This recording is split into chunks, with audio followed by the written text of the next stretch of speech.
সকলোকে নমস্কাৰ জনাইছোঁ। আমি অৱনৰী সাহিত্য গোষ্ঠীৰ উদ্যোগত প্ৰথমবাৰৰ বাবে কবি সন্মিলন এটা আয়োজন কৰিছোঁ আজি ভাটিমাদক হাইস্কুলতে। আৰু এতিয়া আচলতে এটা গণতন্ত্ৰ উৎসৱ চলি আছে, তাৰ মাজতে আমিও এটা কবিতা উৎসৱ আয়োজন কৰিছোঁ। ইয়াৰ পৰা আমি এটা সম্প্ৰীতিৰ বাৰ্তা দিব খুজিছোঁ।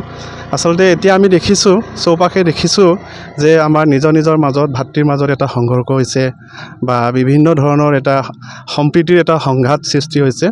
গতিকে আজি পৃথিৱীত যি অনুষ্ঠানেই নহওক লাগে বা যি উৎসৱেই নহওক লাগে, আমাৰ যিবিলাক সম্পৰ্ক, ভাই ভাতৃত্বৰ সম্পৰ্ক, সেই সম্পৰ্কতকৈ আচলতে শক্তিশালী একোৱেই নাই আচলতে। গতিকে আমি আজি সেই কবিতাৰ জৰিয়তে আমি আচলতে সেই সাহিত্য সংস্কৃতিৰ জৰিয়তে আমি সেই সম্প্ৰীতিবিলাক আমি বৰ্তাই ৰাখিব খুজিছোঁ। আৰু যি পৰিস্থিতিয়েই নহওক লাগে, যি উৎসৱেই নহওক লাগে, আচলতে আমাৰ যিবিলাক সম্প্ৰীতি বা ভাই ভাতৃত্বৰ যিবিলাক সম্পৰ্ক সেইবিলাক আচলতে অটুট ৰাখিব লাগে। আমি সেই কবিতাৰ জৰিয়তে বা আজি এই অনুষ্ঠানটোৰ জৰিয়তে আচলতে আমি অসমলৈ সমগ্ৰ অসমলৈ আচলতে এই বাৰ্তা আমি প্ৰেৰণ কৰিব খুজিছোঁ।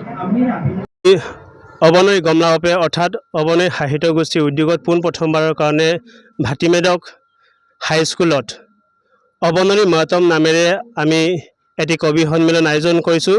আৰু আজি এই কবি সন্মিলনত মিচিং সমাজৰ বৌদ্ধিক জগতৰ বহুকেইজন বৰেণ্য ব্যক্তি ও সাহিত্যিক আহিছে।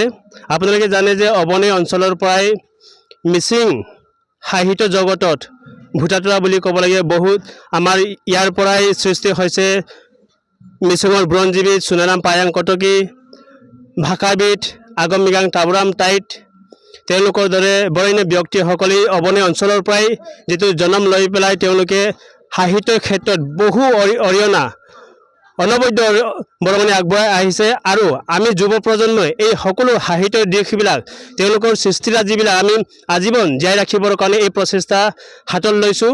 আমি অৱনৰী অঞ্চলৰ যিটো সাহিত্যৰ দিশটো বৌদ্ধিকভাৱে আমি আগবঢ়াই নিবৰ কাৰণে আমি অৱনৰী গমলাপ নামেৰে এখন সাহিত্য অনুষ্ঠান গঠন কৰিছোঁ। যোৱা ডিচেম্বৰ মাহত আমি গঠন কৰিছোঁ আৰু এইটো আজি প্ৰথম পদক্ষেপ হিচাপে এয়া অৱনৰী মহতম নামেৰে কবি সন্মিলন আয়োজন কৰিছোঁ। আৰু পৰৱৰ্তী সময়তো আমি অৱনৰী অঞ্চলত যিমান সাহিত্যৰ কৰণীয় কাৰ্যসূচী গ্ৰহণ কৰিব লাগে যিমান থাকে, আমি সকলোবিলাক পৰ্যায়ক্ৰমে এই কাৰ্যসূচী গ্ৰহণ কৰি লৈ যাম।